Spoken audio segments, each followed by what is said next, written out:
Welcome to Islamic Life Coach School Podcast. Apply tools that you learn in this podcast and your life will be unrecognizably successful. Now your host, Dr. Kamal Akhtar. Hello everyone. Peace and blessings be upon all of you. Manuals are rule books on how other people should behave in order for us to feel better.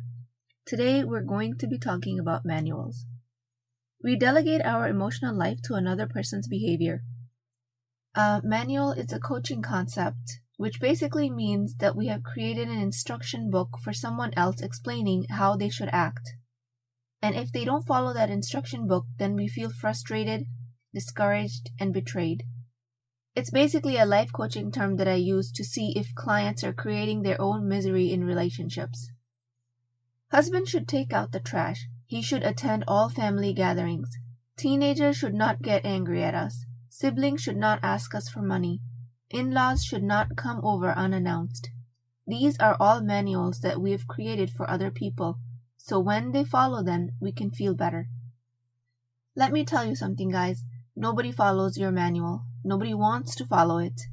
It's about another human being's perception of giving up their own freedom and autonomy. They will never give up that freedom, no matter how much they love you. Human beings are wired to pursue their own independent thinking and their own line of reasoning. When we come with an instruction manual and tell them to do something according to our expectations, the other person will immediately object. You've questioned their integrity and you've doubted their ability to make their own decisions. That will not land well, no matter how well intended your manual is. Nobody responds well to this type of request. But in turn, we will always think that we're being reasonable with these expectations and they seem normal to us, but they are not reasonable to the other person. Imagine that happening to you. You should put on more makeup so you look nicer at parties. You should work out more.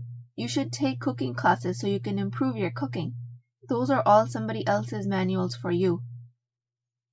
They don't feel good, do they? I mean, if somebody else told me to put makeup on just so I could look nice, I'd be like, excuse me? Regardless if it's a manual for you or you have a manual for somebody else, in each case, it's instructions for the other person to perform an action, so it will make easier for you to think positive thoughts about them. You're telling yourself at some level that if they could just please follow this instruction, my emotional life would be so much easier and I would really appreciate it. Usually the relationship narrative that we're fed is make a list of all of your needs and your spouse is supposed to fulfill those needs. This is a setup for disaster because we're responsible for fulfilling our own needs, and when we are in a relationship where the other person expects us to fulfill their needs, then we are in a situation where not only do we have to take care of ourselves, we have to take care of the other person. This is especially true for women, where they're taught that the whole purpose of their life is to serve others and meet their needs. Especially girls growing up are taught that they're supposed to meet all the needs of their spouse. If you want to wholeheartedly, consciously choose to do that, please, by all means, go ahead. But if you're doing that because that is what is expected, you're acting to fulfill someone else's manual, and in turn, creating a manual of your own to be followed. This is a tight, manipulating situation. So imagine you asking your husband to take out the trash and he doesn't do it, and you asked for the 10th time and you feel frustrated. Even if he does do it a few times just for your nagging to stop, he will be in resentment because that's not something he wanted to do. Then on top of that, we might complain that he was doing it because we wanted him to do it. You want him to want to do it. That's a whole new level of control. The guy doesn't want to do it. What can you do? Your manual that he should want to do it doesn't make him want it. He wants what he wants, which is not taking out the trash. Now your brain might be offering you that it would be nice if he took out the trash and he did his portions of the work around the house. It would be nice if he did that for me. It would tell me that he loves me and it supports me. Let me tell you, this is a thought error. This is a story that your brain has made up based on your previous experiences and conditioning. When you create a manual for what he should be doing to help you, just so you could feel better, you've disempowered yourself. You have handed him keys to your emotions. If the other person follows your manual, you've decided that they love me, they respect me, and then you get to feel good. And when they don't follow your manual, we make it mean something quite negative, and we feel bad about ourselves. We don't take responsibility for our feelings because we have given all of that away to the other person not following the manual. Another level of fascination to me is when we want other people to know what our manuals are without ever even telling them what we want. That is like a whole other level of misery we've created for ourselves. So like in this case, the manual is, husband should take out the trash or he should come home on time. In the meanwhile, you've never really shared that information with him. He doesn't know that that's what he has to do in order for you to feel better about the relationship. Plus, the story that your brain is telling you is that he should just know that that is what is expected. Maybe that's based on your upbringing. Maybe that's how things were done around your house growing up. Then you've inadvertently assumed that he should know these things. Really, guys? Really? First, not only you've created a standard operating procedure for your husband, on top of that, you don't even share this with him. Your husband doesn't even have a chance to follow it because he doesn't know what it is. And on top of that, you've allocated all of your emotional control to this unsaid request. Oh my God, don't do that to yourself. In this case, your husband's inactions do not cause your misery. Your thoughts about it do. Thoughts might be, trash must be taken out. Trash piling up in the house is nasty. I want a tidy house. It would be nice if he could just help me around the house. Or something like that. If that's the story you're going with, that's fine. But just notice your thoughts are the cause here, not the circumstance of the trash or the husband. You will find a lot of people to agree with your thoughts. That trash should be taken out and piling up trash is nasty. That might include me. I would agree with that. But I would never agree that the trash is causing you to feel miserable. I would never disempower you like that. Notice that there might be other ways that the trash can be cleaned out without being totally disempowered. When you create a manual for someone, you've assigned expectations to them in a way that if they don't fulfill the expectations, you'll be upset, sad, or angry. If you do that, you've totally left your zone of empowerment. You've handed your emotional state to a circumstance, and as you'll notice, that is not a fun place to be. In cases like this, we are expecting control over things we have absolutely no control over, and we're wasting our precious time and energy. All of the effort that goes into manuals is wasted energy because we have no control over anything other than our thoughts. The manuals can be extremely well justified and can come from extremely sincere, loving intentions. It is still a manual, a subconscious tool that misplaces your power. It transfers your power from your thoughts to someone else's actions, which you have no control over. Like I mentioned before, trash can go out many other ways. You can take out the trash. You can hire someone to take out the trash. You can also have the option to just leave it there. I know that sounds very foreign to you, but stay with me. If taking out a trash is that big of a deal for you, and the thought work that ensues is too much, then just leave it there. Really, it's fine. Trash piling up is not worth giving up your sanity for. For me, giving up manuals for others has been the most life-changing experience, and it applies to every relationship, including boss, siblings, friends, children. It is especially difficult for us to give up manuals for our children, because most of their lives they've been dependent on us for their survival, and all of a sudden one day they start to form their own opinion. And once that tiny human being discovers that they have a free will, oh boy, do they use it every chance they get.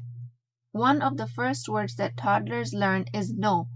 No to vegetables, no to sitting in a car seat, no to changing, no to shower. That is a toddler experiencing autonomy and free will for the first time. They really take that word no to the next level. Now here I will take some time to describe a difference between a manual and an expectation. There is an important difference. Manual is when we expect someone else to act a certain way and we have our feelings attached to their actions. An expectation is making a request of people and not tying your emotional life to it. Expectations without emotional attachment to the outcome is a liberating skill to learn. That is applicable in every relationship, but most importantly with your kids or as a boss with your employees. Telling your kids the expectation is for them to clean their room and put their dishes in the sink, and if they don't do that, there will be consequences. And telling your employees what is expected of them at work and outlining the consequences without having your feelings hurt. These types of expectations are a normal part of any relationship. Influencing someone else to take action according to your expectation is a leadership skill, and we will talk more about that in later podcasts. I'm asking you to drop your manual for others, not to drop your requests and expectations of the relationship. You can make all the requests you want. You can ask your friend to show up for a play date on time. You can ask your husband to be home for dinner and be there for all family gatherings. You can make all the requests from as many people as you want. It's when you attach your emotional happiness to the outcomes of these requests is when you get in trouble. Then you'll be banging your head into manipulating them out of frustration. That is when you fuel the fire of negativity that a lot of us are stuck in as a relationship. So expectation without emotional attachment to the outcome is a healthy part of any relationship. A manual is detrimental because you've subconsciously assigned your emotional well-being to someone else's actions, and that leads to manipulative behavior on your part. That makes you look like a crazy person.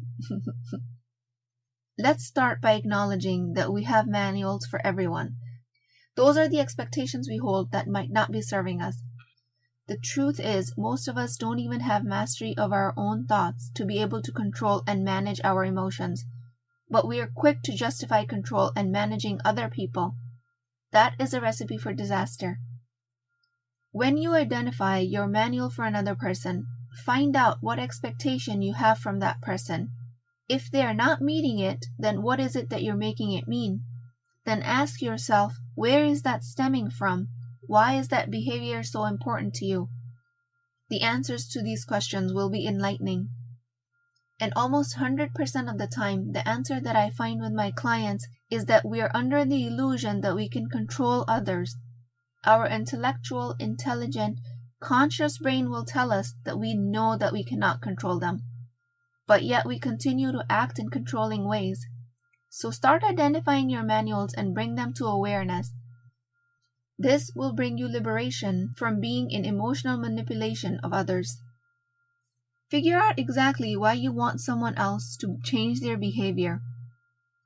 With what you've learned on this podcast, the most common case scenario is that humans try to change things outside of them because they think that the change will help them feel better.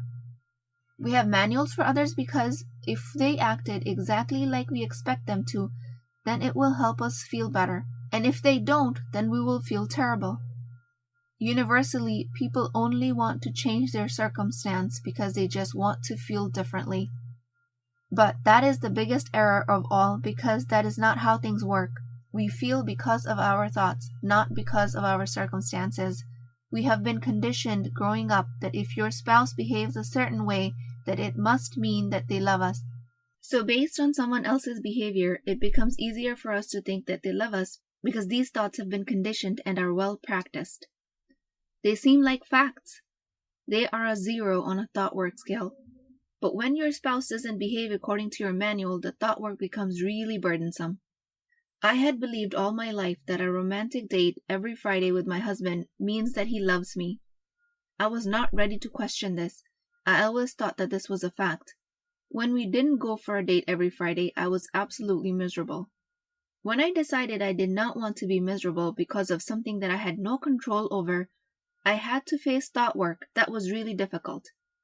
It was about questioning my beliefs and breaking my old patterns of thinking.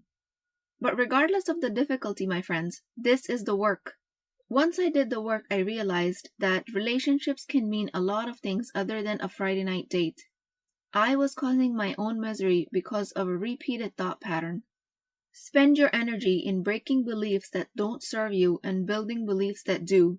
rather than spending your valuable energy into creating manuals and getting other people to change their behavior just so you can feel better about a situation. That is wasted energy. Nothing outside of you is under your control, especially other people. If you're going to spend some energy, do it on thought work, where it actually makes a difference in taking control of your life. Controlling others will be perceived as manipulation and will be met with resentment, and it is a sure way to create distance in a relationship. If you want a true, genuine connection with another human being, give them the right to be themselves. Allah subhanahu wa ta'ala has given that right to every human being. We have the ultimate freedom. We even have the freedom to disobey Allah. Can you imagine? He created us for His worship, and then He gave us the freedom to not worship. That is mind-boggling. May Allah protect us from being in a state of disobedience. Keeping that in mind, here we are creating instruction manuals for others' behaviors just so they can fit our preconceived notions of the best version of a person, so that it becomes easier for us to love them and we can feel better about ourselves. Love comes from your thoughts, not from the other person's actions. Your feelings come from you, not from anything outside of you. If you're in a space where you're telling yourself that you're just trying to create the best possible life for everyone, and you know what's good for everyone, but for some reason you're always met with frustration, I urge you to explore your manuals. What instructions are you expecting other people to follow in order for you to feel better? I pray that you find your way out of this frustration and into unconditional acceptance of all of the people in your life. Unconditional acceptance does not mean that you agree with what everyone else is doing. It just means that you accept them for what they're doing and for who they are. I pray that Allah subhanahu wa ta'ala makes it easy for us to do this work, that Allah helps us keep in focus the things we cannot control. I pray that Allah makes it possible for me to present this work to you in a way that it's effective in creating a lasting change so that we can find success in this world and the next. I will talk to you guys next time. If you're interested in getting coached by me, I'm offering a very affordable opportunity to do that with Wisdom Wednesdays.